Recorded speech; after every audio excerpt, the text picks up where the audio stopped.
Hey guys, what's up?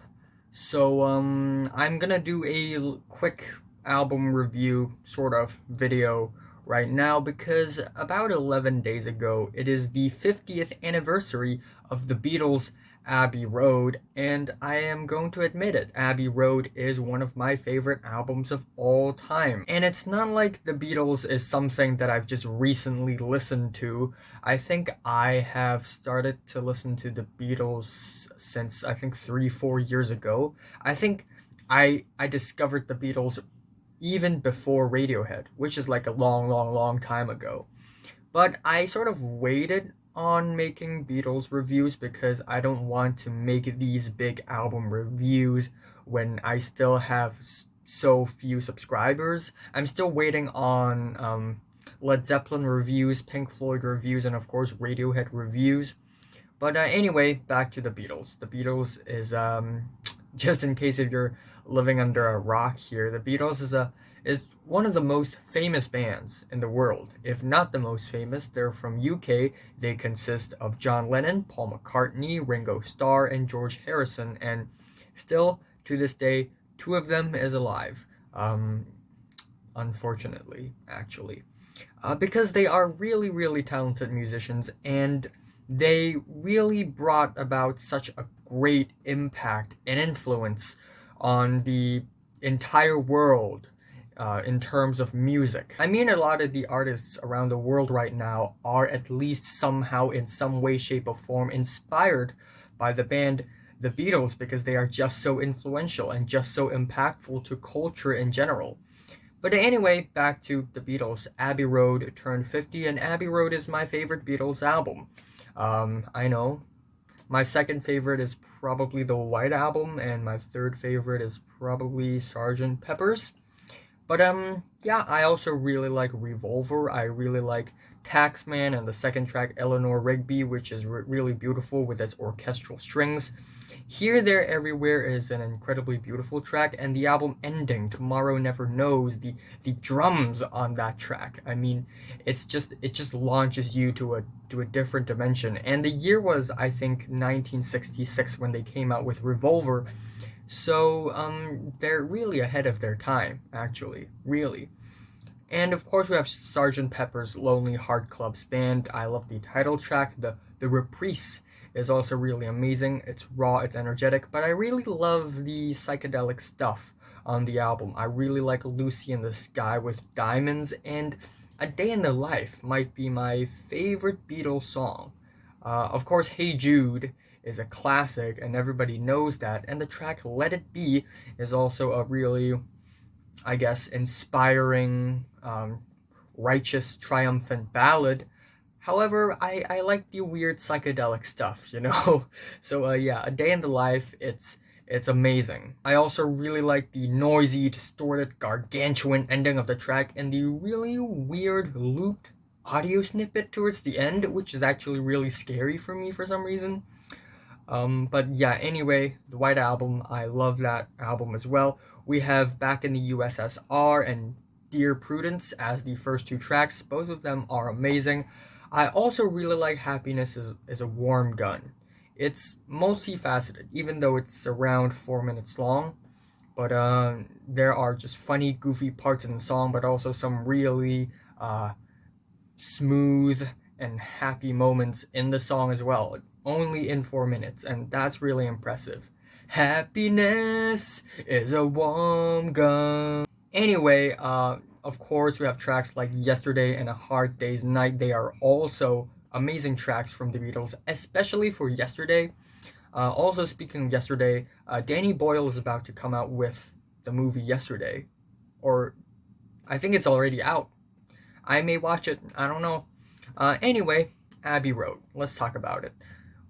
And it's the 60s, so albums are actually split in half because in the vinyls you have side A and side B. So side A, it opens off with Come Together, which is this really clickety, smart, crispy opening, which is really refreshing. Really brilliant start to the album. I think Ringo's drumming is totally fantastic and awesome-tacular. And I also really like the bass line of the thing. It's just really kick-ass. And of course, the second track is this really beautiful, smooth, sort of love song, ballad. It's called Something, and it's really beautiful, and it really puts you into a very special moment, you know? And we also have tracks like Maxwell's Silver Hammer and the track Octopus Garden, which are two tracks that I'm not too crazy about. They do sound a little dated because they're songs from the 60s and they don't sound all that new to me. But I still really appreciate the songwriting, the structure of the songs, and the very passionate performances. And also, Octopus Garden is a song written by Ringo. Yeah. And I'm gonna be honest here, it's actually not that bad. It could have been way worse. But of course, we have the track Oh Darling, which I think is criminally underrated. I love the gargantuan instrumentals of the thing, and it's just a really fun song to sing along to. Side A ends off with a nearly 8-minute long track called I Want You. She's So Heavy, and it just blows my mind. How did they manage to fit in an 8-minute long track in an album that's around 40 something minutes long with so many tracks? Like what's going on in the Beatles' minds here? But truth be told, I think this song is fantastic. It really builds on this cold-blooded, cool swag bass riff and these really just expressive vocals, and the way the tempo and the tone always shifts and changes throughout the song is just fantastic, and it doesn't feel like it's long-winded. It's one of the first long songs in the world that really made the world go, wow, it's a great long song. I want you so bad. We have side B of the album, starting off with Here Comes the Sun, which is, to be honest, one of the most beautiful songs I've ever heard. I love the very sweet, lovely guitars. They really send you to a really blissful part of the world where all you can see is the very bright sun. I mean, I look at the window all the time, and every time I look out, it's all concrete buildings. But yeah, anyway, the track Because is also really beautiful. And then afterwards, we get a string of really, really short songs that flow to one another really, really smoothly. We start off with You Never Give Me Your Money, which is undoubtedly catchy, but also a little funny, in my opinion. Actually, the Beatles have a really good sense of humor on their music, actually. And their lyrics are usually pretty fun and sometimes really weird and freaky, and I actually really like it. The track Sun King is a bit of a meditation track, and tracks like Mean Mr. Mustard and Polythene Pam are really great follow-ups, especially for the latter, which I think is a total banger. And she comes in through the bathroom window.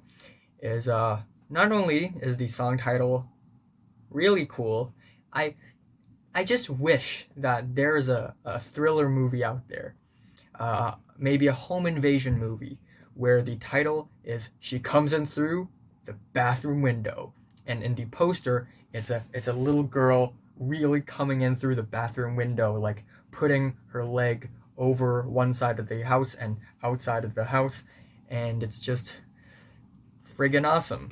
But yeah, the song itself is really amazing, of course. We also have the track Golden Slumbers, which isn't one of the better tracks off of the album, but I still think it works perfectly well in between Carry That Weight and She Comes In Through the Bathroom Window. And Carry That Weight is fantastic. It's this really loud, unapologetic anthem. Boy, you're gonna carry that weight. And it's just a really fun ending to the string of songs. Actually, technically, the string of songs don't just end there. We have to track The End, which is essentially 5 different song ideas crammed into like 4 minutes. And again, the way each part just transitions to one another really smoothly is genius, but also, I mean, it's the 60s, man. It's 1969. They're so ahead of their time. And then the album actually ends off with Her Majesty, not The End, and the song is like 20 something seconds long, and the song didn't even end before the album ends. There's still one note not being played at the end. and that's a little bit of a nice Easter egg at the end. So yeah, overall, this album is a really quick album review. I will eventually re-review this album later on sometime with an album review that's about 30 minutes long. I don't know, because there's a lot to talk about. But still, without a doubt, this album is a 10 out of 10, and I'm just gonna leave it at that.